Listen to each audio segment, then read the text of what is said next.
کہاں ہے آپ کی پارٹی کہاں ہے؟ سمٹ میں لیٹ آئے گا. اچھا سویل آ رہا ہے.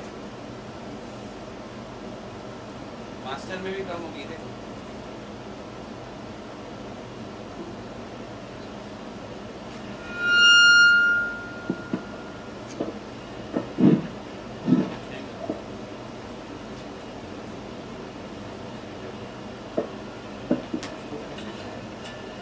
السلام علیکم ورحمۃ اللہ وبرکاتہ.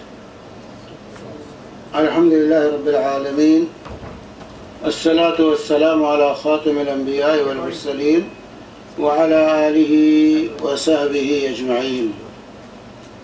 اما بعد رب اشرح لي صدری ویسر لي امری واحلل عقدۃ من لسانی یفقہوا قولی. محترم حاضرین، گزشتہ درس نماز میں ہم نے نماز کے آخری قاعدے کی کیفیت اور تشہد، صلاۃ علی النبی اور اس کے بعد دعا اور پھر سلام کے سلسلے میں پڑھا تھا کہ وہ قاعدے کی کیفیت کیا ہوگی، آخری قاعدے میں کیسے بیٹھیں گے، اور پھر جو ہے اس کے ساتھ بیٹھنے کے ساتھ ساتھ رفع سبابہ کا معاملہ تھا، مسئلہ تھا انگلی کو کیسے رکھیں گے، اور پھر جو ہے تشہد، اور پھر تشہد کے بعد صلاۃ علی النبی، اور پھر صلاۃ علی النبی کے بعد دعا، اور 4 چیزوں سے اللہ کی پناہ طلب کرنے کا بیان آیا تھا، اور پھر سلام کی بات آئی. تو یہ جو ہے نبی کریم صلی اللہ علیہ وسلم کی نماز کی کیفیت ہم نے تکبیر تحریمہ سے سلام تک پڑھ لی. نماز کا آغاز اللہ اکبر سے اور نماز کا اختتام سلام سے، السلام علیکم ورحمۃ اللہ سے ہوگا. اور یہ بھی ذکر آیا تھا کہ اگر کوئی سلام نہیں پھیرا، سلام یہ رکنے صلاۃ ارکان صلاۃ، اس سے پہلے کسی کا ہوا خارج ہو گیا تو نماز ہوگی؟ نماز نہیں ہوگی، کیونکہ رکن باقی، نماز باطل ہو جائے گی. پھر سے اس کو وضو کر کے نماز پڑھنی پڑے گی. وعلیکم السلام. تو جو ہے، اور یہ بھی آ جاتا تھا کہ سلام یہ رکن ہے سب کے یہاں، اللہ کے احناف کہتے ہیں خروج بسنعہ، احناف کے یہاں خروج بسنعہ، کوئی حرکت کر دیں آپ تو آپ کی نماز کے منافی کوئی حرکت کر دیں تو نماز ہو جائے گی. سلام پھیرنا ضروری نہیں ہے. فقہ حنفی کی روشنی میں سلام پھیرنا ضروری نہیں ہے، السلام علیکم ورحمۃ اللہ کہنا ضروری نہیں ہے. ان کے ہاں خروج بسنعہ ہی ہے کہ نماز کے منافی کوئی بھی کا ہوا خارج کر دیں نماز ہو جائے گی. قصدن جان بوجھ کر جو ہے ہوا خارج کر دیں یا چلنے لگیں یا بات کرنے لگیں تو نماز ہو جائے گی، نماز باطل نہیں ہوگی. کیونکہ سلام کہتے ہیں سلام یہ رکن نہیں ہے، ضروری نہیں. حالانکہ اللہ کے صلی اللہ علیہ وسلم کی واضح حدیث ہے تحریم التکبیر تحلیلھا التسلیم، اور زندگی بھر اللہ کے نبی صلی اللہ علیہ وسلم کی نماز ایسے ہی تھی. کبھی بھی آپ نے جو ہے سلام کے علاوہ کوئی دوسری جو ہے حرکت نہیں کی نماز کے اختتام کے لیے. اب یہاں پر جو ہے مصنف نے نماز کے اندر کچھ بات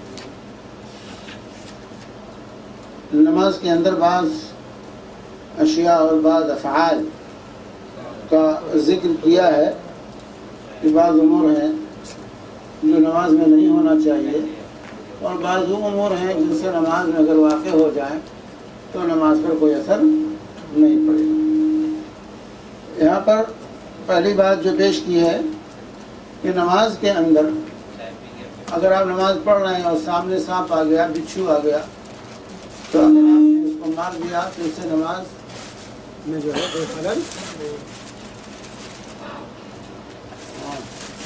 ہوگا۔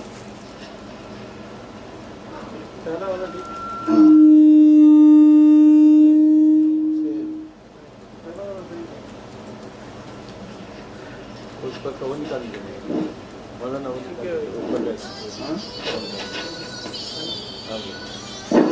ہاں صحیح، اس کا کور جو ہے نقصان دیتا ہے۔ لگا سکتے ہیں، چلیے تو نماز کے اندر اگر سانپ بچھو آ جائیں تو آپ اس کو اگر ماریں تو اس سے نماز میں کوئی خلل واقع نہیں ہوگا، کیونکہ رسول پاک صلی اللہ علیہ وسلم کی حدیث ہے کہ نماز میں سانپ اور بچھو مار ڈالو، نماز میں سانپ اور بچھو مار ڈالو، کیونکہ وہ موذی جانور ہے۔ ہو سکتا ہے آپ نماز میں مشغول رہیں، اس کو نظر انداز کر دیں تو ہو سکتا ہے آپ کو اذیت پہنچا دے، اور شریعت کا اصول ہے قتل الموذی قبل الایذاء، یعنی موذی کو ایذا پہنچانے سے پہلے ہی مار دو، موذی جانور کو ایذا پہنچانے سے پہلے ہی مار دو، دفاع، اپنا دفاع یہ آپ پر ضروری جو ہے۔ تو موذی چیز کو اگر کوئی سانپ یا بچھو نماز کی حالت میں آ جائے تو اس کو مارنا جائز ہے، جیسے کہ ابو داؤد کی حدیث ہے، حدیث نمبر جو ہے 921۔ اسی طرح نماز میں آپ کا بچہ ہے ساتھ میں، یا خواتین، خاص طور سے خواتین کے ساتھ یہ پیش آ سکتا ہے، بچہ رو رہا ہے، گود سے اترنا نہیں چاہتا ہے، یا آپ بھی بچے کو لے کر مسجد میں چلے گئے ہیں، سمجھے، نماز پڑھنے کے لیے، تو اگر اتارتے ہیں تو چلاتا ہے، شور کرتا ہے، تو اس کو آپ گود میں لے کر نماز پڑھ سکتے ہیں، اس کو گود میں لے کر کے آپ نماز پڑھ سکتے ہیں، جیسا کہ وہ قتادہ رضی اللہ تعالی عنہ کی روایت ہے کہ میں نے رسول پاک صلی اللہ علیہ وسلم کو اس حالت میں نماز پڑھتے ہوئے دیکھا کہ ابو العاص کی بیٹی امامہ آپ کی نمازی آپ کے کندھوں پر تھی، آپ رکوع فرماتے تو امامہ کو اتار دیتے اور جب سجدے سے فارغ ہوتے تو پھر اسے اٹھا لیتے، یعنی مسجد نبوی میں امامت کراتے ہوئے اللہ کے نبی صلی اللہ علیہ وسلم امامہ کو لے کر نماز گود میں لے کر کندھے پر بٹھا کر نماز پڑھتے تھے، رکوع میں جانا ہوتا تو بٹھا دیتے زمین پر، اور جب سجدے سے اٹھتے تو پھر دوبارہ گود میں لے لیتے تھے، دوبارہ گود میں لے لیتے تھے، جیسا کہ بخاری اور مسلم کی یہ متفق علیہ روایت ہے، یہ متفق علیہ روایت ہے صحیح بخاری کی اور صحیح مسلم کی۔ صحیح بخاری میں حدیث نمبر 516 اور 5996 اور مسلم کی حدیث نمبر 543 ہے۔ اور رسول پاک صلی اللہ علیہ وسلم کا اس طرح سے گود میں بچے کو لے کر نماز پڑھنا یہ ثابت ہے، تو گود میں لے کر نماز پڑھ سکتے ہیں۔ عام طور سے ہمارے یہاں ایک بیماری ہے ائمہ کے یہاں، اور مسجد میں لوگوں کی نمازیں بہت جلدی ٹوٹ جاتی ہیں، اور ذرا بھی شور ہوا تو نمازوں کے قدر ہمارے نماز گڑبڑ ہو گئی، اتنی پھسپھسی نماز ہماری ہوتی ہے، جیسے نکاح پھسپھسا ہوتا ہے ہمارے یہاں، کہ کسی نے اگر کسی کے پیچھے نماز پڑھ لی تو اس کا نکاح ہی ٹوٹ جاتا ہے۔ جیسے بھی مراد آباد کا جو ہے واقعہ ہے کہ ایک دو بندی نے ایک بریلوی کی نماز جنازہ پڑھا دی، اور بریلویوں نے اس کے پیچھے نماز پڑھ لی جنازے کی، اس کے بعد فتویٰ آیا کہ سب کے نکاح جو ہے ٹوٹ گئے، سب کے نکاح ٹوٹ گئے، پیسے کلمہ پڑھو اور پھر نکاح پڑھواؤ۔ تو ایسے ہی ہماری نمازیں بھی بڑی پھسپھسی ہوتی ہیں، یعنی مسجد میں کوئی بچہ شور کر دیا تو سب چلانے لگتے ہیں کہ بچوں کو مت لاؤ، بچوں کو مت لاؤ۔ نہیں، بچوں کو لے کے جائیے مسجد، اللہ کے نبی صلی اللہ علیہ وسلم بچوں کو لے کر مسجد جاتے تھے، بلکہ آپ کہتے ہیں کہ جو ہے میں نماز میں ہوتا ہوں، جی چاہتا ہے کہ طویل پڑھوں، لیکن پیچھے سے بچوں کے رونے کی آواز آتی ہے تو میں نماز ہلکی کر دیتا ہوں کہ کہیں ماں کے نماز میں خلل نہ، ماں کا دل لگا رہے گا بچے میں اگر بچہ روئے گا تو اللہ کے وسلم۔ لیکن آپ نے منع نہیں کیا کہ بچوں کو لے کر مسجد نہ آؤ، یہاں تو بچوں کو روک دیا جاتا ہے کہ بچوں کو لے کر مسجد میں مت آؤ۔ ائمہ عام طور سے تنبیہ کرتے رہتے ہیں، اور بعض مساجد میں رمضان میں تو ان عورتوں کو جانے ہی نہیں دیا جاتا ہے تراویح کے لیے جن کے ساتھ بچے ہوں، جن کے ساتھ بچے ہوں مسجد پر وہ کھڑی رہتی ہیں، کہتے نہیں تم نہیں آ سکتی یہاں پر، بچے کو چھوڑ کے آؤ۔ ماں کہاں چھوڑ کے آئے گی بچے کو؟ تو بچوں کو مسجد میں لے کے جانا یہ جائز ہے، یہ جو ہے زیادتی ہے جو آج کی جا رہی ہے۔ بچے جائیں گے نہیں تو تعلیم کیسے پائیں گے، ان کی تربیت کیسے ہوگی، مسجد کے ماحول سے جو ہے مانوس کیسے ہوں گے؟ ان کو مسجد کے ماحول سے مانوس کرنے کے لیے ضروری ہے کہ ان کو اپنے ساتھ ہم لے جائیں تاکہ ہمارے بچے مسجد کے ماحول سے مانوس ہوں، اس کے آداب کو سیکھیں۔ ہاں اس میں یہ ہوتا ہے کہ جو لے کے جائیں ان کو اپنے گود میں لے لیں یا اپنے بغل میں کھڑا کر، کیا کرتے ہیں بچوں کو پیچھے چھوڑ دیتے ہیں۔ اب یہ بھی ایک جہالت ہمارے یہاں ہے کہ نہیں بچے پیچھے رہیں، اب بچے جب پیچھے رہتے ہیں تو جھگڑتے ہیں، آپس میں شور کرتے ہیں۔ اس سے بہتر ہے کہ باپ اپنے بچے کو اپنے بغل میں کھڑا کر دے، باپ رہے گا تو جب ادب کرے گا بچہ، یا نماز کے اندر وہ کنٹرول بھی کر سکتا ہے۔ لیکن جو ہے چونکہ بچوں کو پیچھے آزاد چھوڑ دیتے ہیں اس لیے وہ اپنا شور و غل کرتے ہیں۔ اسی طرح نبی صلی اللہ علیہ وسلم فرمایا نماز میں ادھر ادھر دیکھنا بندے کی نماز میں شیطان کا حصہ ہے، یہ اس کے نماز میں سے اچکتا ہے، وہ شیطان کا حصہ ہے کہ نماز میں ادھر ادھر التفات، اس کو کہتے ہیں التفات کہا جاتا ہے۔ التفات نہیں ہونا چاہیے، ادھر ادھر مڑ کر کے نہیں دیکھ، بلکہ ہماری توجہ اللہ کی طرف ہونی چاہیے اور نگاہ سجدے کے مقام پر ہونا چاہیے۔ نماز کی حالت میں نگاہ سجدے کے مقام پر ہونا چاہیے، تبھی ایک سوئی آئے گی، ایک سوئی اسی وقت آئیں گی۔ اگر آپ ادھر ادھر دیکھیں گے تو غافل ہو جائیں گے نماز سے۔ اس لیے نماز میں نگاہ سجدے کے مقام پر ہو، ادھر ادھر التفات کبھی دائیں کبھی بائیں، بہت سے لوگ مسجد میں نظر آتا ہے، کبھی دائیں دیکھیں گے کبھی بائیں دیکھیں گے، کبھی چھت کی طرف دیکھیں گے کبھی دیوار کو دیکھیں گے، حتیٰ کہ دعا بھی کرتے ہیں تو ہاتھ ادھر اٹھا ہوا ہے دیکھ رہے ہیں ادھر، دیکھتے رہتے ہیں۔ نہیں، توجہ اللہ کی طرف ہونی چاہیے۔ یہاں اللہ کے نبی صلی اللہ علیہ وسلم نے فرمایا کہ نماز میں ادھر ادھر دیکھنا بندے کی نماز میں شیطان کا حصہ ہے۔ یہ صحیح بخاری کی روایت ہے، حدیث نمبر 751 اور 2391۔ اسی طرح نبی صلی اللہ علیہ وسلم نے نماز میں پہلو پر ہاتھ رکھنے سے منع فرمایا۔ پہلو، یہ پہلو کی طرف جو ہے یہاں ہاتھ رکھنے سے، نماز میں یہاں ہاتھ رکھے رہیں تو یہ جو ہے بے اعتنائی کی دلیل ہوتی ہے، اس لیے جو ہے یہاں ہاتھ رکھنے سے نماز کی حالت میں منع فرمایا اللہ کے رسول صلی اللہ علیہ وسلم نے کہ کمر پر ہاتھ نہ رکھو، کمر پر جو ہے ہاتھ نہ رکھو۔ یہ روایت بھی جو ہے صحیح بخاری کی جو ہے، صحیح مسلم اور صحیح بخاری کی متفق علیہ حدیث ہے کہ نماز میں پہلو پر ہاتھ رکھنے سے آپ صلی اللہ علیہ وسلم نے منع فرمایا ہے۔ بخاری کی حدیث نمبر 1220 اور مسلم کی حدیث نمبر 545۔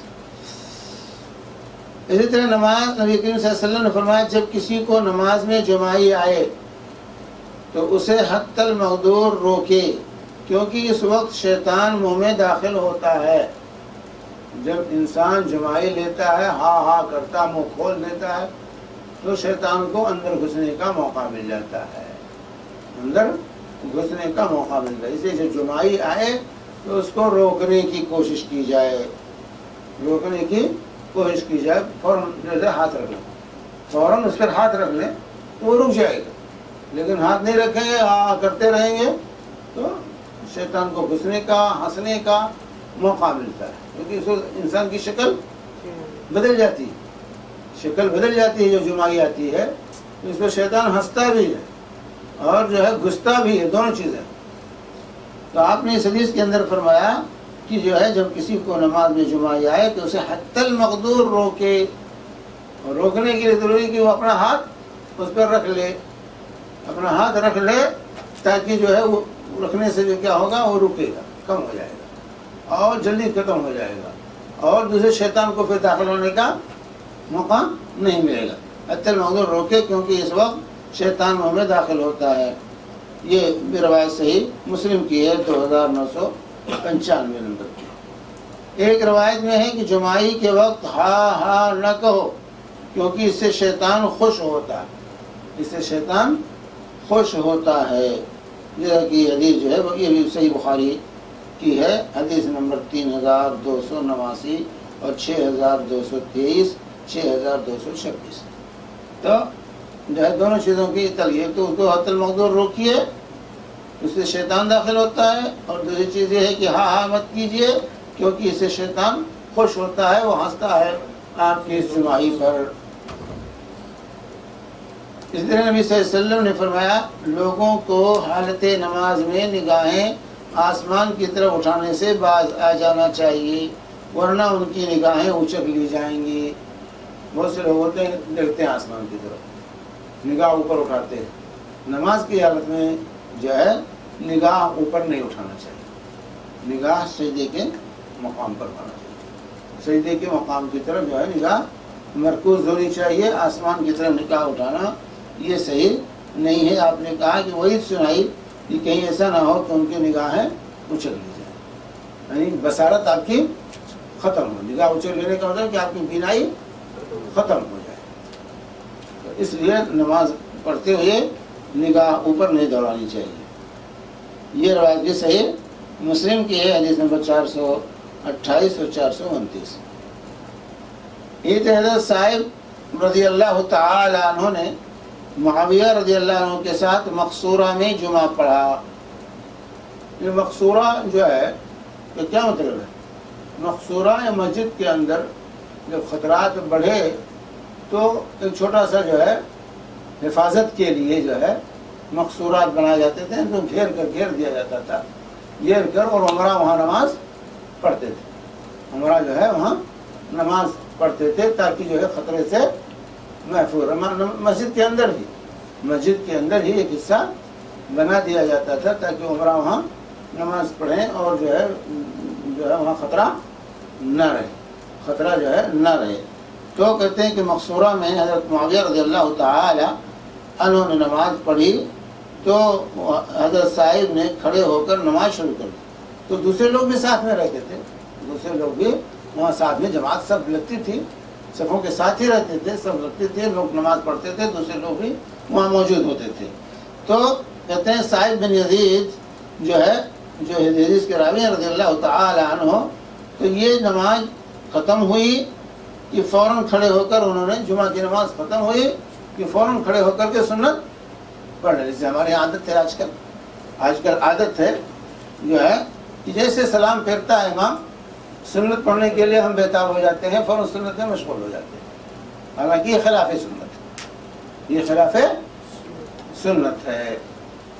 فرض کے بعد فوراً سنت پڑھنا یہ خلاف سنت ہے میرے بھائیوں، اس سے پرہیز کرنا چاہیے۔ ہاں آناف تو کیا کیا جائے، کچھ کہا جائے تو کہتے ہیں یہ لوگ متعصب ہیں۔ آناف کی نمازیں اللہ تعالیٰ قبول فرمائے، جو جلد بازی کی جو قربان کرتے ہیں، تمام جو سنتوں کو قربان کر دیتے ہیں، سنتوں کے ارکان کو قربان کر دیتے ہیں جلد بازی میں، مشین والی نماز پڑھتے ہیں کھٹا کر۔ تو یہاں پر جو ہے حضرت صاحب بن یزید جو ہے کھڑے ہو کر نماز شروع کر دی۔ حضرت معاویہ رضی اللہ کہنے لگے آئندہ ایسا نہ کرنا، آئندہ تم ایسا نہ کرنا، کیونکہ رسول اللہ صلی اللہ علیہ وسلم نے فرمایا کہ ایک نماز کو دوسری نماز کے ساتھ نہ ملا، ایک نماز کو دوسری نماز کے ساتھ نہ، دو نمازوں میں فصل ہونا چاہیے، ذکر و اذکار کر لیں، تسبیح و تحلیل پڑھ لیں، اس کے بعد سنت شروع کریں، لیکن نہیں بےتاب ہوتے ہیں فوراً پڑھیں گے۔ ہاں سر پہ ہاتھ رکھنا نہیں بھولیں گے، جو بدعت ہے اس کو نہیں بھولیں گے، جو سنت ہے اس کو چھوڑ دیں گے، فوراً ہاتھ سر پر رکھیں گے، یا قوی جو ہے یہ دماغ طاقتور ہو جائے گا۔ پتہ نہیں کہاں سے یہ بدعت لے آئے، جس کا نہ کوئی سر ہے نہ پیر، جس کا کوئی نہ سر ہے نہ پیر ہے، فوراً ہاتھ رکھیں گے پیشانی پہ اوپر، سر پہ، اور یا قوی کی روٹ لگائیں گے، حالانکہ یہ خلاف ہے سنت بدعت ہے، اللہ کے رسول صلی اللہ علیہ وسلم سے یہ ثابت نہیں۔ لیکن جو اذکار نبی صلی اللہ علیہ وسلم نے سکھایا ہے اس کو نہیں پڑھیں گے، اللہ اکبر، استغفر اللہ، اللہم انت السلام منک السلام تبارک یا ذا الجلال والاکرام، اللہم لا مانع، آگے آ رہا ہے، آگے یہ اذکار جو ہے آ رہے ہیں، 33 مرتبہ سبحان اللہ، 33 مرتبہ الحمدللہ، 33 مرتبہ اللہ اکبر، 1 مرتبہ لا الہ الا اللہ وحدہ لا شریک لہ الملک وله الحمد وهو على كل شيء، آیت الکرسی کا پڑھنا، اور اسی طرح سے تینوں قل کا پڑھنا، یہ سب معمول ہے رسول پاک صلی اللہ علیہ وسلم کا فرض نمازوں کے بعد، لیکن یہ سب سنتیں چھوڑ دیتے ہیں، فوراً جو ہے سنت پڑھنے میں لگ جاتے ہیں۔ تو حضرت معاویہ رضی اللہ تعالی عنہ کہنے کہ آئندہ ایسا نہ کرنا، کیونکہ رسول اللہ صلی اللہ علیہ وسلم نے فرمایا ایک نماز کو دوسری نماز کے ساتھ نہ ملا، ان کے درمیان کلام کرو یا جگہ تبدیل کرو، سمجھے؟ وقت فاصلہ ہونا چاہیے، دو نمازوں کے درمیان فصل ہونا چاہیے، ذکر و اذکار کر لیا یا اس کے بعد جو ہے پھر اس کے بعد جگہ بدل دیا، تو اس طرح کا فاصلہ ہونا چاہیے دونوں کے درمیان، فوراً جو ہے سنت پڑھنا یہ خلاف سنت ہے۔ تو یہاں جگہ بدلنا بھی داخل ہے، کلام کرنا، گفتگو کرنا، جگہ بدلنا، تو جگہ بدلنا یہ بہتر ہے، جگہ بدل دینا چاہیے، فرض پڑھنا ہے جہاں فرض پڑھا وہاں سنت نہ پڑھے، ہٹ کر کے جو ہے سنت پڑھا، لیکن اب سنت پڑھنے کے لیے لوگوں کے سامنے سے نہ گزرے، جگہ بدلنے کے لیے یہ بھی خیال رکھنا ہے کہ جگہ بدلنے کے لیے دوسروں کے سامنے سے گزرے۔ اور سب سے بڑی چیز یہ ہے، اس سے پہلے بھی پڑھ چکے ہیں ہم، کہ فرض پڑھنے کے بعد سنت گھر جا کے پڑھیں، سنت گھر جا کے پڑھیں، سنت کا گھر میں پڑھنا مسجد میں پڑھنے سے 25 گنا افضل ہے، 25 گنا زیادہ ثواب ہے۔ جیسے فرض نماز کو جماعت کے ساتھ پڑھنے میں 25 بلکہ 27 گنا زیادہ ثواب ہے، اسی طرح سنت نماز کو، سنن و نوافل کو مسجد کے بجائے گھر میں پڑھنا 25 گنا زیادہ ثواب ہے اس میں۔ اس لیے سنتیں گھر پڑھ کے مسجد جائیے اور فرض پڑھ کے گھر آ کر کے سنتوں کو پڑھنا چاہیے، اس میں زیادہ اجر و ثواب ہے۔ اور اس میں ہوگا کہ ایک نماز دوسری نماز سے ملے گی بھی نہیں، فصل ہو جائے گا۔ یہ روایت حضرت معاویہ رضی اللہ تعالی عنہ کی ہے، یہ صحیح مسلم کی ہے، حدیث نمبر 883۔ تو نماز کے بعد فوراً جو ہے نہیں بلکہ وقفہ ہونا چاہیے سنت اور فرض کے درمیان، اور اس طرح بہتر یہ ہے کہ جگہ تبدیل کر لیا جائے۔ اسی طرح نبی صلی اللہ علیہ وسلم نے فرمایا نماز میں انسان اپنے رب سے مناجات کرتا ہے، اس لیے اسے چاہیے کہ داہنی جانب نہ تھوکے۔ نماز میں ضرورت پڑ سکتی ہے تھوکنے کی، ضرورت ہے، ہو سکتا ہے تھوکا جائے، آپ تھوکنا پڑے آپ کو تو کیا کریں گے؟ تو آپ نے فرمایا داہنی جانب نہ تھوکے بلکہ اپنے بائیں قدم کے نیچے تھوکے، داہنی جانب نہ تھوکے بلکہ اپنے بائیں قدم کے نیچے تھوکے، جیسا کہ بخاری کی یہ روایت ہے۔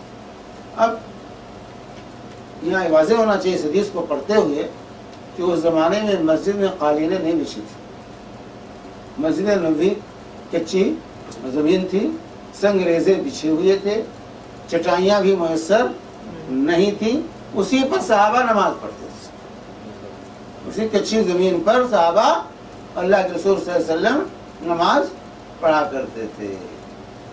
تو اس وقت بتایا گیا کہ اگر تھوکنے کی ضرورت پڑ جائے تو بائیں قدم کے نیچے زمین میں تھوک لیں، دائیں طرف نہ تھوکیں بلکہ بائیں قدم کے نیچے زمین پر تھوک لیں۔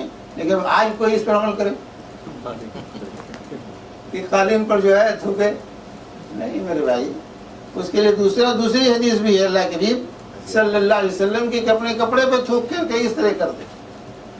تو آپ کے پاس دستی ہے، رومال ہے، یا اسی طرح آج کل ٹشو سب کے پاس رہتا ہے، ٹشو ہے، اس میں تھوک کر اس کو رکھ لیجیے جیب میں۔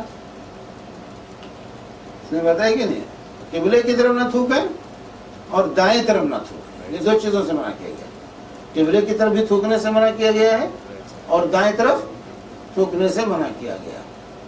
تھوکنا ہے تو بائیں طرف تھوکیے اور قدم کے نیچے اگر اس کی ضرورت پڑ جائے، لیکن آج جو ہے اس کی ضرورت عام تھوکنا ہے تو بائیں طرف تھوکیے، عام چلتے پھرتے راستے میں بھی کہیں ہیں تو دائیں طرف مت تھوکیے، بائیں طرف تھوکیے، اور قبلے کی طرف نہ تھوکیے، چاہے نماز میں یا نماز سے باہر ہے، قبلے کی طرف نہیں تھوکنا چاہیے، قبلے کی طرف تھوکنے سے پرہیز کرنا چاہیے۔ ہاں کپڑا ہے، ٹشو ہے، کوئی چیز ہے، اس کو میں جو ہے تھوک لیا جائے۔ تو مسجدوں میں آج کل کہاں تھوکیں گے؟ ٹشو پیپر کے ذریعے یا جو ہے کپڑے کے ذریعے میں تھوک کر اس کو مسل دیں گے۔ اللہ کے صلی اللہ علیہ وسلم نے یہ تعلیم ہمیں دی ہے میرے بھائی، یہ آداب ہے جو رسول پاک صلی اللہ علیہ وسلم نے آج سے 1400 سال پیشتر جو ہے ہمیں سکھائے ہیں۔ ان آداب کا ہمیں اور آپ کو جو ہے خیال رکھنا ہے۔ عام طور سے مسجدوں میں جو ہے ٹشو فری ملتا ہے، اس لیے پبلک کو تھوکنا کھانسنا زیادہ آتا ہے، اور ایسا گاڑھا کھانسیں گے بلغم نکالیں گے جو ہے کہ لوگوں کو گنا جائے. اس سے پرہیز کرنا چاہیے، ضرورت کے لیے ہے.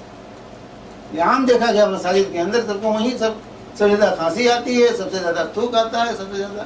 اور ٹشو نکالیں گے، گھر میں نکالیں گے تو ایک نکالیں گے، اور مسجد میں نکالیں گے تو پورا جو ہے ایک بار ہی پورا نکالنے کی کوشش کریں گے. یہ غلط ہے، یہ غلط ہے. مال مفت دلے ہوئے رحم نہیں ہونا چاہیے. اور مسجد میں اور لوگ ہیں وہاں اس طرح سے جو ہے کھل کر کے جو ہے کھانسنا اور تھوک اور جو ہے بلغم نکالنا یہ صحیح نہیں، آداب کے خلاف، یہ آداب مجلس کے خلاف. یہ ضرورت کے وقت ہے اور اس کو احتیاط کے ساتھ ہونا چاہیے. احتیاط کے ہونے سے کسی کو گھن نہ آئے، دوسرے لوگوں کو جو ہے گھن نہ آئے. اور اسی طرح مسجد میں آئیں گے تو کھڑکیوں سے جو ہے کھڑکیوں سے بھی لوگ تھوکتے، تو قبلے کی طرف کھڑکی ہے تو وہاں جا کے اسی طرف تھوکیں گے. نہیں، ادھر مت، قبلے کی طرف مت تھوکیے، دائیں یا بائیں تھوکنے کی کوشش کیجیے. رسول اللہ صلی اللہ علیہ وسلم نے فرمایا جو شخص نماز میں اونگے اسے چاہیے کہ لیٹ جائے یہاں تک کہ اس کی نیند پوری ہو جائے. جو کوئی نیند میں نماز پڑھے گا تو اس کو معلوم نہیں ہو سکتا کوئی استغفار کر رہا ہے یا اپنے آپ کو بد دعا دے رہا ہے. استغفار کر رہا ہے یا اپنے آپ کو بد دعا دے رہا ہے. یہ بھی بخاری کی روایت ہے. تو اگر نیند بہت زیادہ غلبہ ہے، نیند کا زیادہ غلبہ ہے، اور تو ایسی صورت میں انسان کو سو جانا چاہیے اور پھر اٹھ کر کے نماز. اب اس کا یہ مطلب ہرگز نہیں ہے کہ ہمیشہ آپ سوتے ہی رہے. ہمارے کام والی صاحب نے کہہ دیا ہے کہ بھائی نیند آئے تو سو جاؤ. نہیں، سونے اور جاگنے کے اوقات متعین ہونے چاہیے. یہ نہیں کہ آپ کو نماز ہی کے وقت نیند آئے. بسا اوقات ایسا ہو سکتا ہے.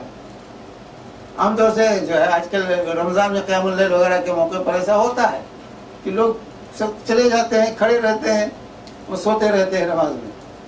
تو اگر نیند کا غلبہ زیادہ ہو تو انسان کو سو جانا چاہیے، تاکہ جو آپ پڑھیں وہ سمجھیں ہم کیا پڑھ رہے ہیں، کیا کر رہے ہیں، دعا کر رہے ہیں یا بد دعا کر رہے ہیں. لوگ خواب دیکھتے رہتے ہیں نماز میں.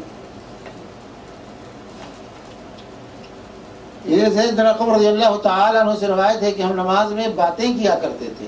پھر قوموا للہ قانتین آیت نازل ہوئی تو ہمیں چپ چاپ رہنے کا حکم ہوا اور بات کرنا منع ہو گیا. حالت نماز میں بات چیت نہیں کر سکتے، بات چیت آپس میں نہیں کر سکتے. بات چیت منع ہے حالت نماز کے اندر. پہلے جائز تھا کیونکہ کوئی بھی حکم شریعت میں ایک بارگی نہیں آ گیا. تمام نماز کے تمام مسائل ایک بارگی رسول پاک صلی اللہ علیہ وسلم نے نہیں بتا دیا. روزے کے تمام احکامات ایک بارگی نازل نہیں ہو گئے. زکوٰۃ کے تمام احکام ایک بارگی نازل نہیں، تدریج ہے. شریعت اسلامیہ کی خصوصیت ہے تدریج، رفتہ رفتہ، آہستہ آہستہ تمام احکام، تاکہ ہم اور آپ عمل کر سکیں. اس لیے جب احکامات کا نزول ہوا تو ایک بارگی تمام احکامات اللہ تعالیٰ نے نازل نہیں کیے. اس لیے قرآن کو 23 سال کے اندر نازل کیا. قرآن کو 23 سال کے اندر جو ہے مکمل کیا تاکہ ہم عمل کر سکیں، سمجھ سکیں، عمل کر سکیں. اسی طرح نماز کے احکام، روزے کے احکام، زکوٰۃ کے احکام، یہ سب آہستہ آہستہ نازل ہوئے، تھوڑا تھوڑا کر کے نازل ہوئے ہیں. ایسی جیسے شراب ہے، پہلے حلال تھی، پہلے لوگ پیتے تھے، صحابہ پیتے تھے، بعد میں اس کی حرمت نازل ہوئی. اور حرمت بھی ایک مرتبہ اس کو حرام نہیں کیا گیا، اسٹیج بائی اسٹیج جو ہے اس کو حرام کیا گیا، جیسے ہم اس کو جانتے ہیں. تو یہاں پر جو ہے پہلے صحابہ آتے تھے نماز میں، اگل بغل والوں سے حال چال معلوم کر لیتے تھے بھی کیسے ہیں، بال بچے کیسے ہیں، کیا حالت ہے، یہ معلوم کر لیا کرتے تھے. لیکن جب یہ آیت نازل ہوئی قوموا للہ قانتین تو بات چیت کو منع کر دیا گیا کہ آپ پوری توجہ کے ساتھ نماز میں کھڑے ہوں، بات چیت ختم کریں. اگر کوئی شخص سلام کہے، آپ نماز پڑھ رہے ہیں، کوئی مسجد میں آیا، داخل ہوا، اس نے سلام کیا، تو آپ زبان سے جواب نہیں دے سکتے. بات چیت منع ہے، بات چیت منع ہے، اس لیے سلام کا جواب زبان سے نہیں دے سکتے، الفاظ میں نہیں دے سکتے. ہاں، اشارے سے آپ ہاتھ کے اشارے سے سلام کا جواب دے سکتے ہیں، جیسے قبا تشریف لے گئے تو قبا کے لوگ آتے رہے اور آپ کو سلام کرتے رہے، آپ نماز پڑھ رہے تھے اور نماز ہی کی حالت میں ہاتھوں کے اشارے سے اللہ کے نبی صلی اللہ علیہ وسلم ان کے سلام کا جواب دیتے رہے۔ ان کے سلام کا جواب جو ہے ہاتھوں کے اشارے سے دیا، جیسے کہ حضرت عبداللہ بن عمر اور حضرت بلال رضی اللہ تعالی عنہم کی جو ہے روایات ہے۔ تو یہاں ابو داؤد کی اس روایت کا انہوں نے حوالہ دیا ہے کہ نماز میں اگر کوئی سلام کرتا ہے تو زبان سے جواب نہیں دیں گے بلکہ ہاتھ کے اشارے سے آپ جواب دے سکتے ہیں۔ یہ بعض مسائل جو ہے یہاں پر نماز سے متعلق انہوں نے ذکر کیا حدیث کی روشنی میں۔ اس سلسلے میں ہمیں اور آپ کو خیال رکھنا چاہیے، احتیاط کرنا چاہیے۔ اب مسئلہ ہے سجدہ سہو کا، یعنی نماز میں کوئی غلطی ہو جائے، کوئی کوتاہی ہو جائے تو سجدہ سہو کو مشروع کیا گیا ہے اس غلطی، اس کمی کو جو ہے اس کمی کی تکمیل کے لیے۔ کوئی کمی زیادتی ہو جائے تو اس کی جو ہے تکمیل کے لیے جو ہے سجدہ سہو جو ہے مشروع ہے کہ آخر میں 2 سجدے کیے جائیں، جس کو سہو کا سجدہ کہا ہے، بھول چوک کا سجدہ۔ سجدہ سہو کا مطلب کیا؟ بھول چوک کا سجدہ جو ہے۔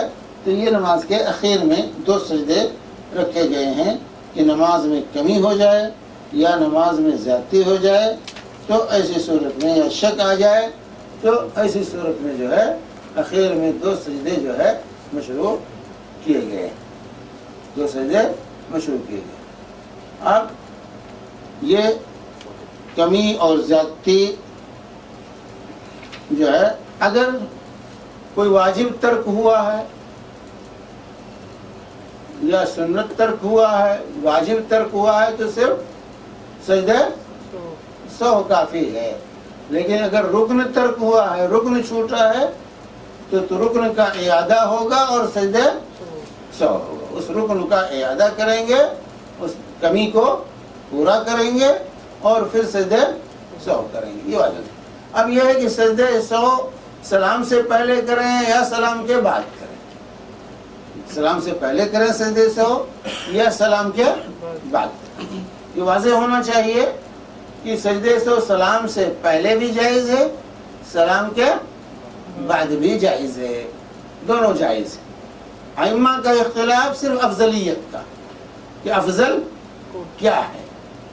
آپ نے سلام سے پہلے کر لیا تو متفقہ طور سے سب کے ہاں نماز ہو گئی، سلام کے بعد کیا متفقہ طور سے سب کے ہاں نماز ہو گئی۔ اختلاف صرف افضلیت کا ہے کہ افضل کیا ہے، لیکن اس میں بھی لوگ جھگڑتے ہیں، اس میں بھی جھگڑتے ہیں اور دوسرے کے پیچھے نماز پڑھنے سے بھاگتے ہیں، کہیں گے تمہاری نماز نہیں ہو، کہیں تمہاری نماز نہیں۔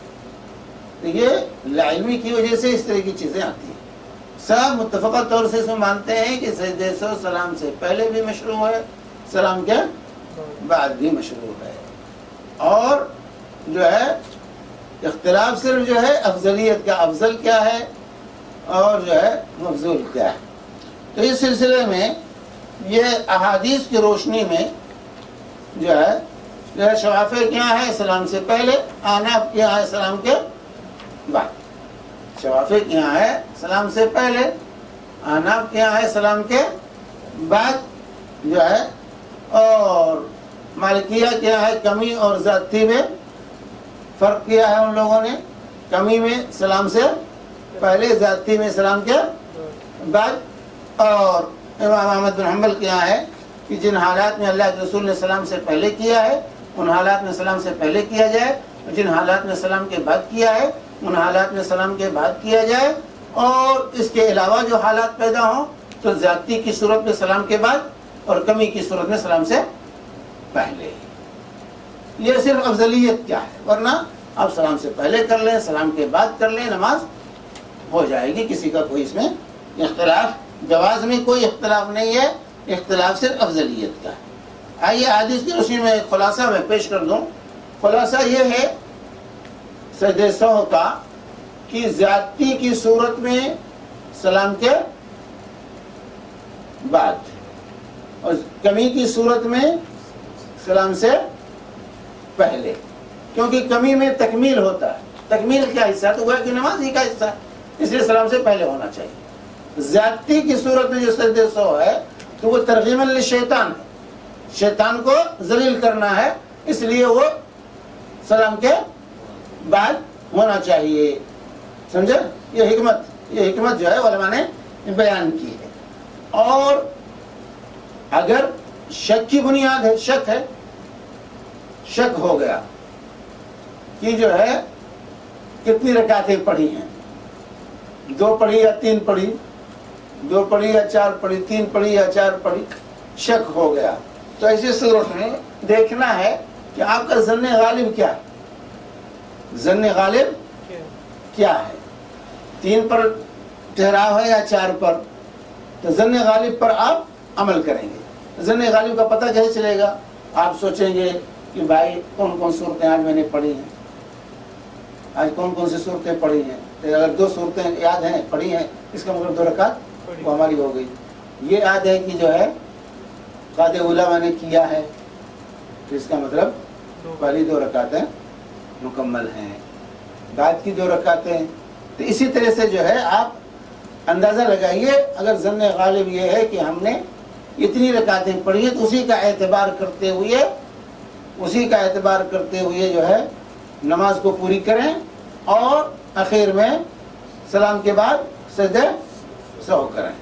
لیکن اگر یہ ہے شک ہے، کوئی رائے متعین نہیں ہو رہی ہے کہ 2 رکعت پڑھی یا 3 رکعت پڑھی، تو 2 متعین ہے، شک ہے تیسری رکعت میں، اس لیے 1 رکعت اور پڑھ کر کے آپ سلام سے پہلے سجدہ سہو کریں گے. تو شک کی 2 شکلیں ہیں. ایک میں آپ کا ایک ظن غالب جو ہے کہ غالب گمان ہے کہ اتنی رکعتیں ہوئی ہیں، میں نے اتنی رکعتیں پڑھی ہیں. تو ایسی صورت میں جو کمی آپ کو نظر آ رہی ہے اس کو پوری کر کے آخر میں سلام کے بعد سجدہ سہو کریں گے.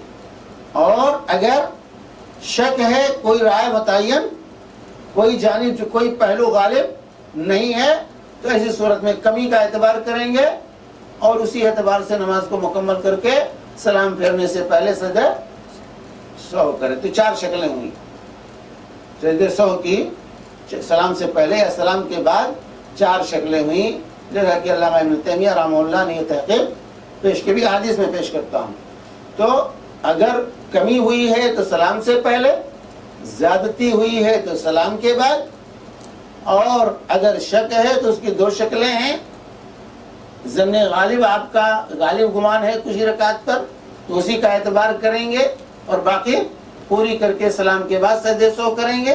اگر ظن غالب نہیں ہے، کچھ شک ہی شک ہے پورا، تو اس صورت میں کمی کا اعتبار کریں گے اور اس کو پوری کر کے سلام سے پہلے سجدہ سہو کریں گے. چنانچہ اس سلسلے میں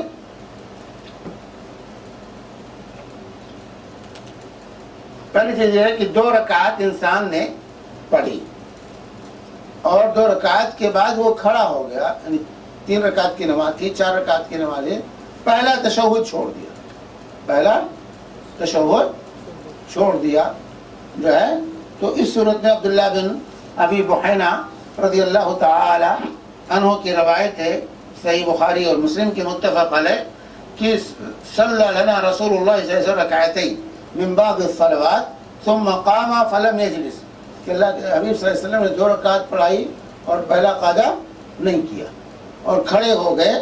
فقام الناس معه، تو صحابہ بھی آپ کے ساتھ کھڑے ہو گئے. فلما قضى صلاته ونظرنا تسلیمه، تب جب نماز پوری ہو گئی اور ہم انتظار میں تھے کہ ابھی آپ سلام پھیریں گے، کبرا قبل التسلیم، تو سلام سے پہلے آپ نے اللہ اکبر کہا.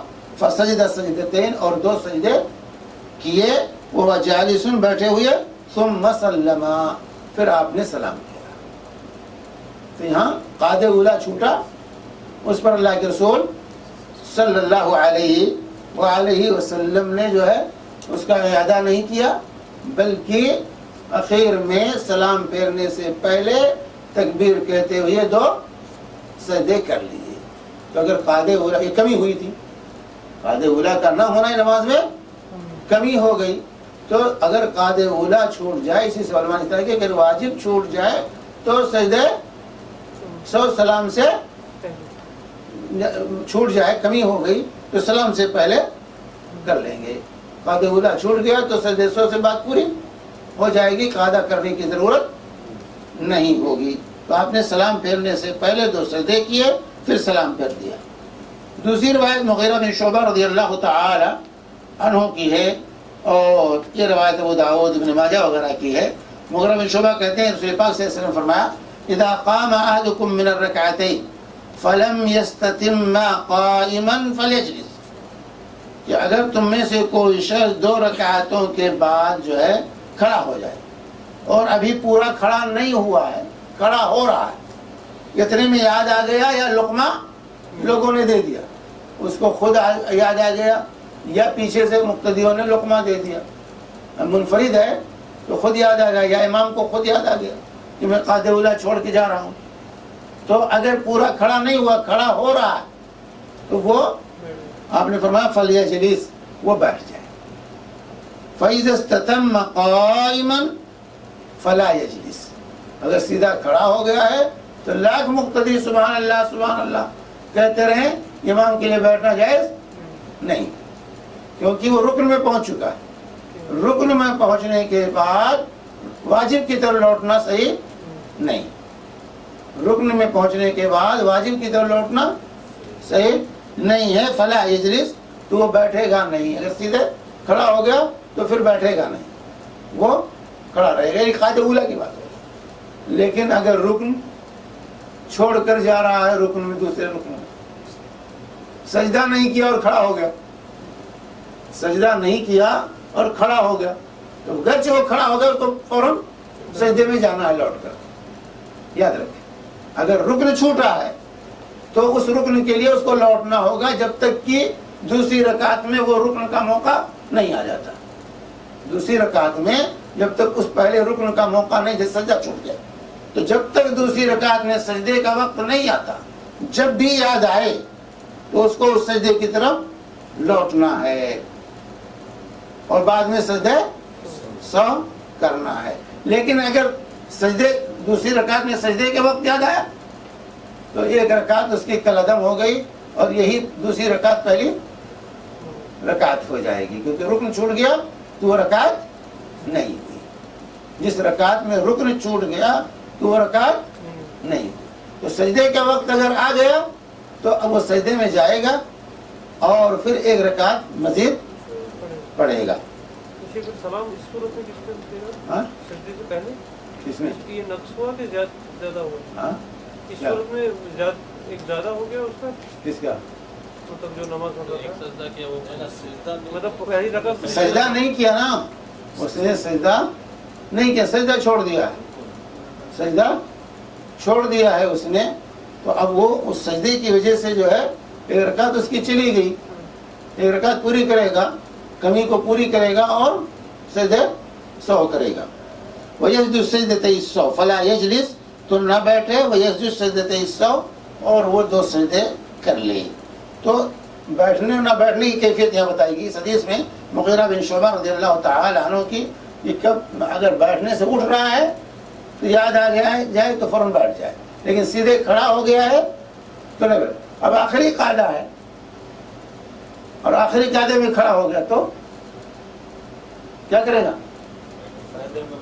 فوراً بیٹھ جانا، جیسے یاد آئے کہ وہ زیادتی ہو رہی، وہ زیادتی ہو رہی ہے، اس لیے اس کو فوراً بیٹھنا ہے، فوراً بیٹھ جانا، یاد آتے ہی فوراً بیٹھ جائے۔ یاد آنے کے باوجود لگا رہا تو اس کا مطلب جان بوجھ کر اس نے نماز میں زیادتی کی، اور جان بوجھ کر زیادتی کرے گا تو نماز باطل ہو جائے گی، نماز باطل ہو جائے گی۔ تو یہ ابو داؤد وغیرہ کی روایت تھی جس میں یہ ترتیب بتائی گئی۔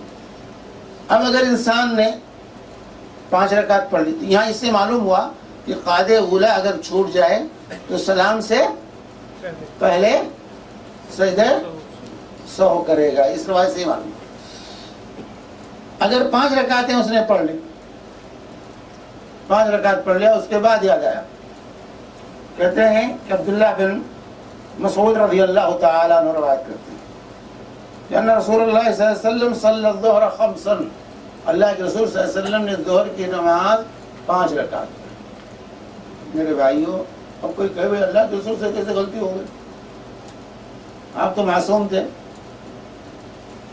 اس میں بھی تشریح ہے، آپ کا بھولنا بھی امت کے لیے رحمت ہے۔ اگر آپ نہ بھولے ہوتے تو یہ احکامات ہمیں معلوم نہ ہوتے، اس لیے آپ کو اللہ نے بھلوایا تاکہ ہم جو ہے یہ احکام سیکھ سکیں۔ ہم سے تو بھول ہوگی نا، تو اسی لیے اللہ کے نبی صلی اللہ علیہ وسلم بھولے تاکہ ہم اور آپ یہ احکام سیکھیں۔ تو آپ نے 5 رکعت پڑھ لی۔ فقیل له ازید فی الصلاۃ، تو نماز جو ختم ہوئی تو صحابہ نے پوچھا یا رسول اللہ نماز میں اضافہ ہو گیا، نماز زیادہ کر دی گئی 1 رکعت اور؟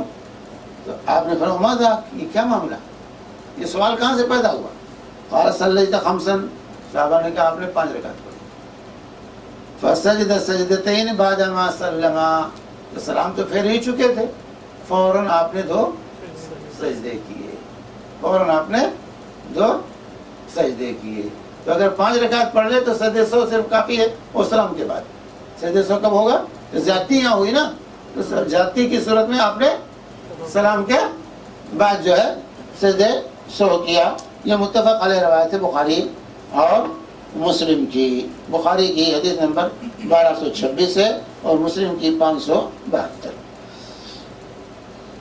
اذا سلم فی رکعتین او 3، 2 رکعت پڑھ کے سلام پھیر دیا، یا 3 رکعت پڑھ، 4 رکعت کی نماز ہے، 3 رکعت پڑھ کے سلام یا 2 رکعت پڑھ کے سلام پھیر دیا، تو کیا کرے گی؟ تو 5 رکعت کا معلوم ہو گیا، یہ 5 رکعت پڑھی آپ نے اور سلام کے بعد سجدے 100 کر لیا، نماز پوری ہو گئی، نماز کو دہرانے کی ضرورت نہیں۔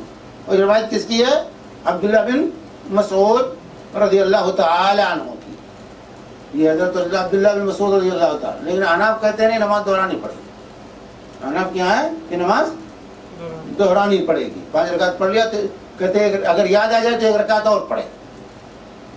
اناف کا کہنا ہے اگر 5 رکعت اس نے پڑھ لیا ہے تو مزید غلطی کرتے ہوئے 1 رکعت اور اضافہ کرے تاکہ 2 رکعتیں نفل ہو جائے اور جو ہے 4 رکعتیں فرض ہو جائے، یعنی ایک غلطی ہوئی تو مزید ایک غلطی اور کرے۔ اور اگر ایسا نہیں ہے سلام پھیر دیا تو پھر کہتے ہیں کہ نماز دہرانی پڑے گی، اس کو نماز اس کو دہرانی پڑے گی۔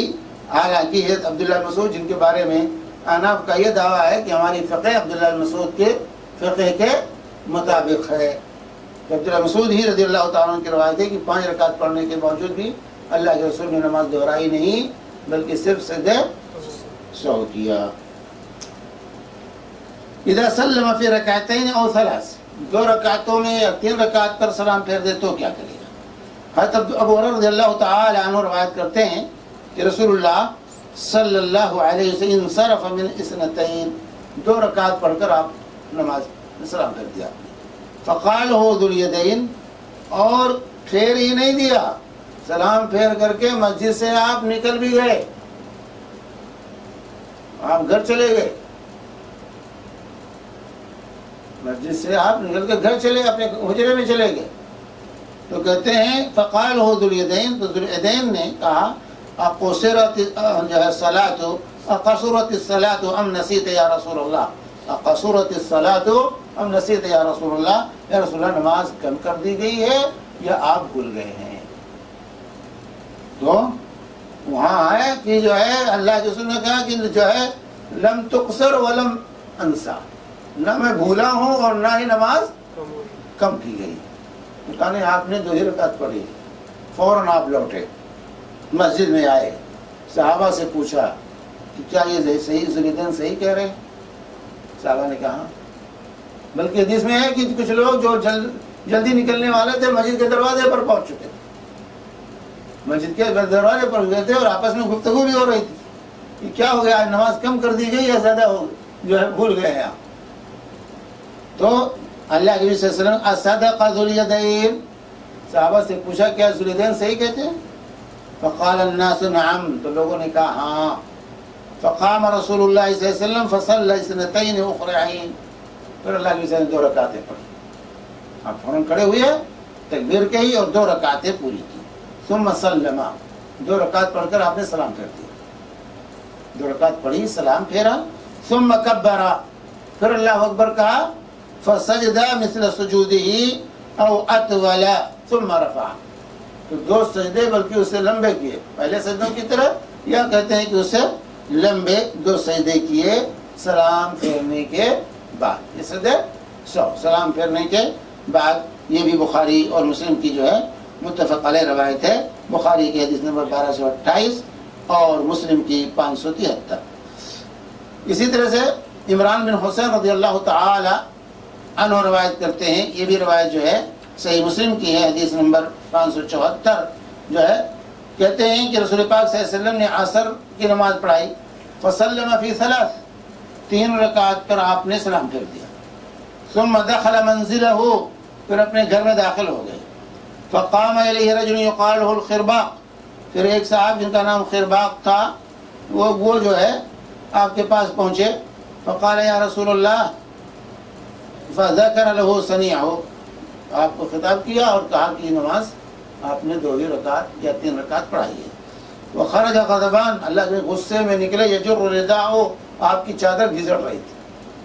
حتی انتہا الی الناس، لوگوں کے پاس آئے. فقال اصدق ھذا، کیا یہ شخص صحیح کہہ رہا ہے؟ قالوا نعم، تو صحابہ نے کہا ہاں. فصلی رکعتا، آپ نے 1 رکعت پڑھی. ثم سلم، پھر سلام پھیرا. ثم سجد سجدتین، پھر 2 سجدے کیے. ثم سلم، پھر سجدے 100 کے بعد بھی آپ نے سلام پھیرا. یہ ہوا کہ سجدے 100 کے بعد سلام. اگر سلام کے بعد سجدے 100 کریں گے تو پھر دوبارہ سلام پھیریں گے. سجدے 100 کے بعد اگر سلام کے بعد سجدے 100 کریں گے تو سجدے 100 کے بعد پھر دوبارہ آپ کو سلام پھیرنا ہوگا. لیکن تشہد نہیں ہے، صرف سلام. سجدے 100 کے بعد صرف سلام ہے. تو یہ بھی صحیح مسلم کی روایت ہے.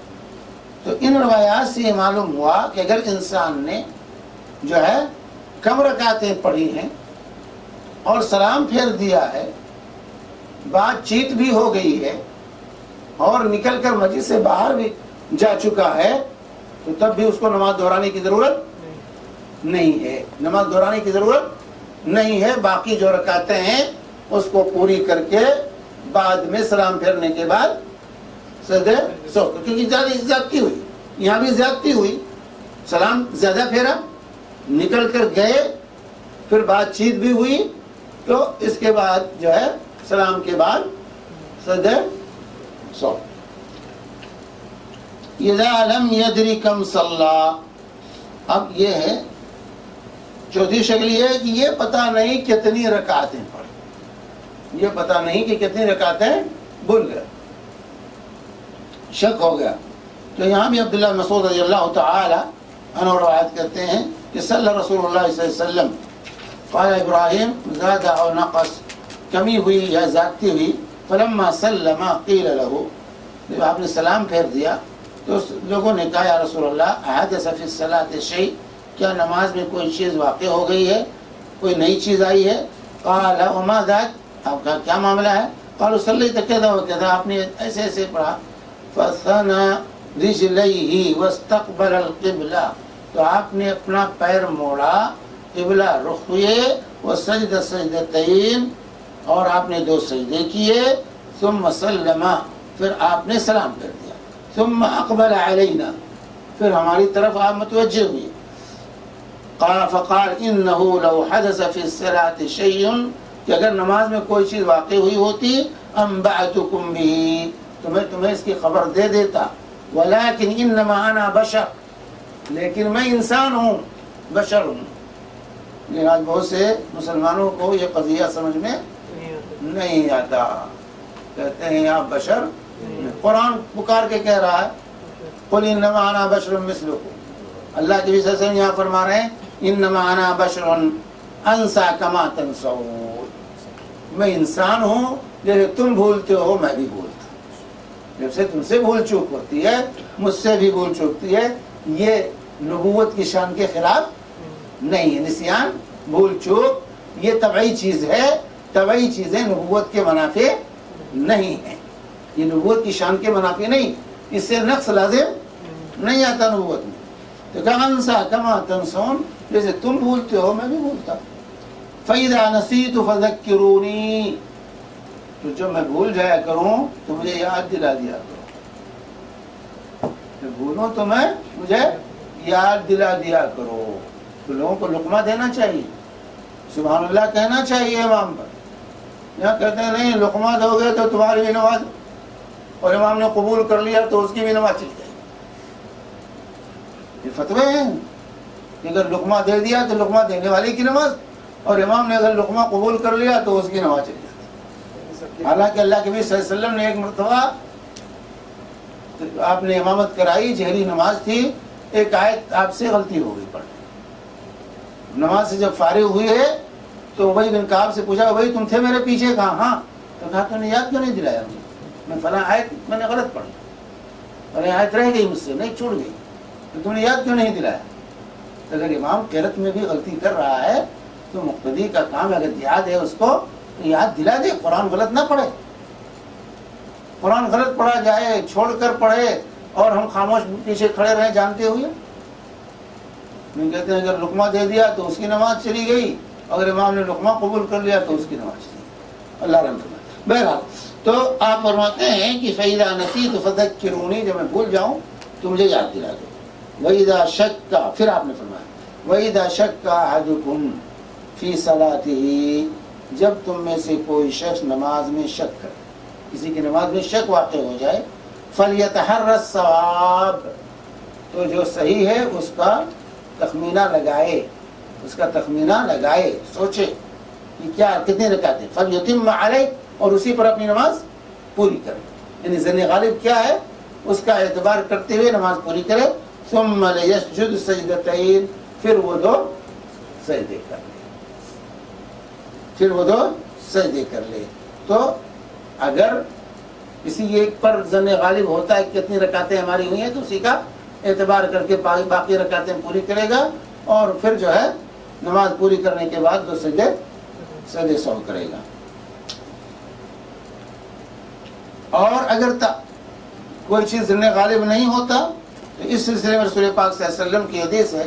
ابو سعید خدری رضی اللہ تعالی عنہ فرماتے ہیں کہ رسول اللہ صلی اللہ علیہ وآلہ وسلم، یہ روایت جو گزری ہے یہ بخاری اور مسلم کی ہے، اور یہ دوسری روایت ابو سعید خدری رضی اللہ تعالی عنہ روایت کرتے ہیں کہ رسول اللہ صلی اللہ علیہ وسلم فرمایا اذا شک احدکم فی صلاته فلم یدری کم صلی، جب تم میں سے کسی کی نماز میں شک ہو جائے اور وہ یہ نہیں جانتا کتنی رکعتیں پڑھی ہم، ثلاثاً او ام اربع، 3 پڑھی یا 4 پڑھی، فلیطرح الشک، تو شک کو پھینکے، ولیبنی علی ما استیقن، اور یقین پر عمل کرے، یقین پر عمل کرے. یقینی 3 اور 4 میں شک ہو تو یقینی کیا ہے؟ 3 یقینی ہے، شک چوتھے میں واقع ہوا. 2 یا 3 میں شک ہوا تو 2 متعین ہے، تیسرا یہ مشکوک ہے. تو مشکوک کا اعتبار نہ کرے اور یقین پر عمل کرے، یعنی 3 یا 4 میں ہے تو 3 کا اعتبار کرتے ہوئے 1 رکعت اور پڑھ لے. 2-3 میں شک ہے تو 2 کا اعتبار کرے، تیسری پڑھے. ثم يسجد سجدتين قبل ان يسلم، تو سلام پھیرنے سے پہلے 2 سجدے کر لے. فإن كان صلى 5، اگر 5 رکعتیں ہو گئیں، شفعنا له صلاته، تو یہ سجدے 100 سے جوڑے بن جائیں گے، یعنی سجدے 100 کو 1 رکعت کے برابر اللہ کے نبی صلی اللہ علیہ وسلم نے تسلیم کیا. یہ 2 سجدے رکعت کے برابر. تو کہا کہ اگر اس نے 5 پڑھ لی ہیں، ایک غلطی سے پڑھ لیا، اور جو ہے تو یہ 2 رکعتیں، یہ 2 سجدے جو ہے 1 رکعت کے برابر ہو جائیں گے، برابر 6 رکعتیں ہو جائیں گی. 5 ہی نہیں رہیں گی بلکہ وہ 2 رکعتیں جو ہے اس کی جو ہے شیطان کی ترغیب کے لیے جو ہے وہ ہو جائیں گی. وَإِن كَانَ صَلَّى إِتْمَامًا لِأَرْبَعَ، اور اگر 4تھی رکعت ہوئی ہے، یہ جو زیادہ پڑھی ہے اگر وہ 4تھی رکعت ہے، كَانَ تَرْغِيبًا لِلشَّيْطَانِ، تو سجدے 100 یہ شیطان کو جو ہے رسوا کرنے کے لیے ہوگی، اس کی رسوائی ہو جائے گی، اس کی رسوائی اور تذلیل جو ہے ہو جائے گی. یہ روایت صحیح مسلم کی، یہ روایت جو ہے ابو سعید خدری رضی اللہ تعالی عنہ کی صحیح مسلم کی 571. تو ان احادیث سے جو خلاصہ ہمارے سامنے آیا جیسا کہ شیخ الاسلام ابن تیمیہ وغیرہ نے پہلے سجدے سہو کریں، اور اگر زیادتی ہو تو سلام کے بعد سجدے سہو کریں۔ اگر نماز میں کوئی زیادتی ہو جائے تو سلام کے بعد، اور اگر کمی ہے، کمی کو پورا کرنا ہے تو سلام سے پہلے۔ اور شک ہو جانے کی صورت میں کہ کتنی رکعتیں پڑھی ہیں، تو اگر ظن غالب ہے کچھ تو اس کا اعتبار کرتے ہوئے سلام کے بعد سجدے سہو، اور اگر ظن غالب نہیں ہے تو کم کا اعتبار کرتے ہوئے نماز مکمل کریں اور سلام سے پہلے سجدے سہو کر لیں۔ سلام سے پہلے سجدے سہو کر لیں، جیسے ابو سعید خدری رضی اللہ تعالی عنہ کی روایت۔ تو سجدے سہو کا یہ ہوا، سلام سے پہلے کیا، سلام کے بعد کیا، نہیں معلوم کسی کو یہ ترتیب، ہر صورت نماز صحیح، لیکن یہ معلوم کر لینا یہ اچھی چیز ہے تاکہ سنت کی صحیح اتباع ہو جائے کہ جن حالات میں اللہ کے رسول نے سلام سے پہلے کیا ہے ان حالات میں سلام سے پہلے، اور جن حالات میں سلام کے بعد کیا ہے ان حالات میں سلام کے بعد۔ جزاکم اللہ خیر۔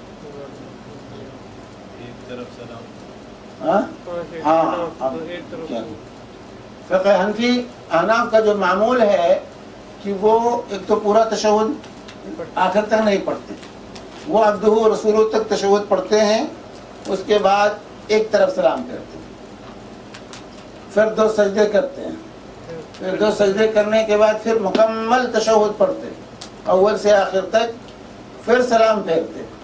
یہ طریقہ احناف کیا رائج ہے جو کہ بے بنیاد ہے، جس کی کوئی دلیل کتاب و سنت میں نہیں، بے دلیل بات ہے۔ یہ عمل احناف کا بے دلیل ہے، اس کی کوئی دلیل نہیں اللہ کے رسول صلی اللہ علیہ وسلم نے کبھی اس طرح سے سجدے سہو کیا ہو۔ حتیٰ کہ خود فقہ حنفی کے اندر بھی اس پر نکیر، آپ پڑھیں ہدایہ کے حاشیے میں اس پر نکیر کی گئی ہے کہ یہ طریقہ ثابت نہیں ہے، یہ طریقہ ثابت نہیں ہے، لیکن معمول بے جو ہے یہی اسی پر عمل ہے، اسی پر عمل ہے کہ عبدہ و رسولہ تک پڑھ کر ایک طرف سلام پھیرتے ہیں، پھر اس کے بعد 2 سجدے کرتے ہیں، پھر پورا تشہد پڑھتے ہیں، پھر اس کے بعد سلام کرتے ہیں۔ کہ یہ عمل ثابت نہیں، جو ثابت ہے پورا تشہد پڑھیے، سلام پھیریے، پھر دونوں طرف سلام پھیر کر کے 2 سجدے کیجئے، پھر سلام پھیریے، یا سلام سے پہلے 2 سجدے کیجئے اور سلام کریے۔ یہ کہاں سے رائج ہو گیا؟ کیسے رائج ہوا؟ وہ اجتہاد ہے، اجتہاد کہا کہ بھائی سلام پھیر دے گا تو نماز سے نکل جائے گا، سمجھے؟ یہ دونوں طرف اگر سلام پھیر دیا تو نماز سے نکل گیا، اس لیے ایک طرف سلام پھیر، سمجھے؟ یہ اجتہاد ہے بس۔ شیخ اگر ہم ایسے امام کے پیچھے تو ہم کیا کر رہے ہیں؟ امام کے پیچھے ہے تو چھوڑ کے بھاگیں گے تھوڑا۔ ہم نے ایک سلام کرنا ہے یا دونوں سلام کریں؟ امام سامنے ہے تو امام کی مطابق کیجیے، کیا کریں گے؟